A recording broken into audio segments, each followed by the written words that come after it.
Hello, everybody. This is Trevor from SMARTADHD, and I wanted to jump on just to talk a little bit about our take and our stance on medication, what we feel about that, and also to talk a little bit about the concept of ADHD as having shorter lives. So there was a post on Facebook on a forum just called ADHD. It's quite a big one.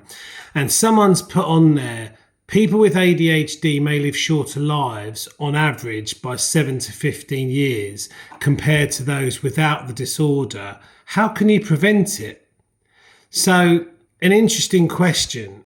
Data and data analysis is often paraphrased, is often not the full picture of what we need to see to make a reasoned and valid sort of, conclusion.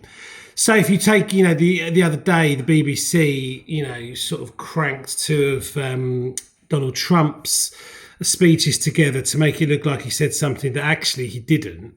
And we often have this with various research posts, and people might say that ADHDers will live shorter lives. Well, that's based largely on the fact that ADHDers are more impulsive, and therefore they will do more impulsive things, and impulsive behaviour can lead to death, ultimately, and illness. That will massively, drastically reduce the statistics. It will also ensure that, yes, those impulsive behaviours can often be incredibly unhealthy, and because of that, that can bring the data down. But I think the way this was being perceived is that if you have ADHD, you will live for a longer period of time because of your ADHD. It's not about that. It's about the traits of the ADHD and how you manage that.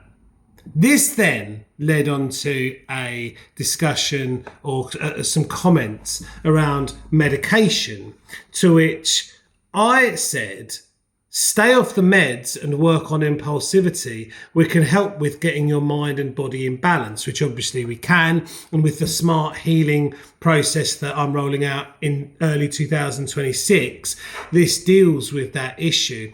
People have taken great offence to me saying stay off the meds. The original post with what I've said, as I believe that meds gives you a shorter life. It's not what I've said at all.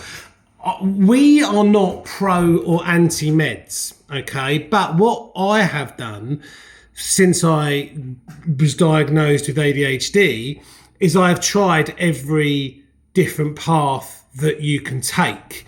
I haven't gone checking through the Amazon, for instance, to resolve my ADHD, but I have tried stimulant medication and different types of stimulant medication for a long period of time. I have tried other types of medication for a long period of time, and I've tried being without medication for a long period of time.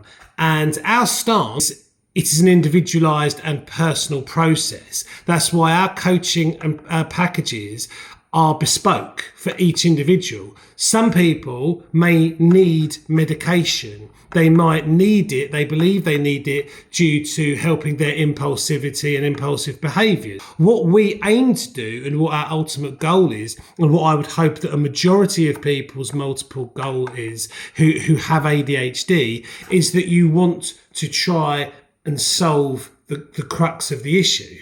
Because the pharmaceutical and medical industry wants you on their subscription service. That's just factual. And that's not to say that medication can't help certain individuals with ADHD. It absolutely can. And historically in my life, it may have helped me get certain bits of work done and so on in a limited way. But my ultimate goal, and what the clients that I want to serve, are the clients who want to improve their own personal ability to change their behaviours and habits that are dangerous. They want to develop healthy and natural ways to manage their ADHD. as part of the smart healing process that I'm bringing forward next year, I no longer take any form of medication. I no longer drink alcohol, which has a huge effect on ADHD, impulsivity, and risky behaviours. I am totally sober, and this has had a huge impact on my ADHD and on my brain. In addition to that, I've used the smart healing techniques to create a far calmer, more relaxing environment. I've worked on my mind. I have learnt about how to improve, control, strengthen my ADHD brain, and so on. And don't get me wrong, there are times when I'm very impulsive. There are times when my ADHD feels like it's taking over. But then I need to think about what's going on for me, and I need to think about the strategies that I've used successfully to manage that. And I've done that. So just a quick one really today on why I feel that medication can have its place for people for a period of time. But the ultimate goal, unless you want to be tied into medications and taking drugs that affect how you are as a human being, and a lot of medications for ADHD, having done the research, having lived experience of this, raise your blood pressure. They raise your BPM. They have adverse side effects, some of a sexual nature, some worse. They provide profuse sweating at times, delirium, nausea, things that can affect your impulsivity and your cognitive ability as well. So that's our viewpoint on it.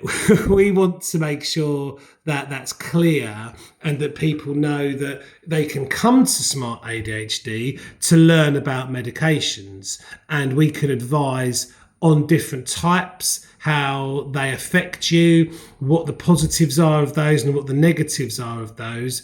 But our ultimate goal is to help people manage their ADHD, harness those traits so they become real usable skills, and essentially create the life that you want naturally. Thanks very much.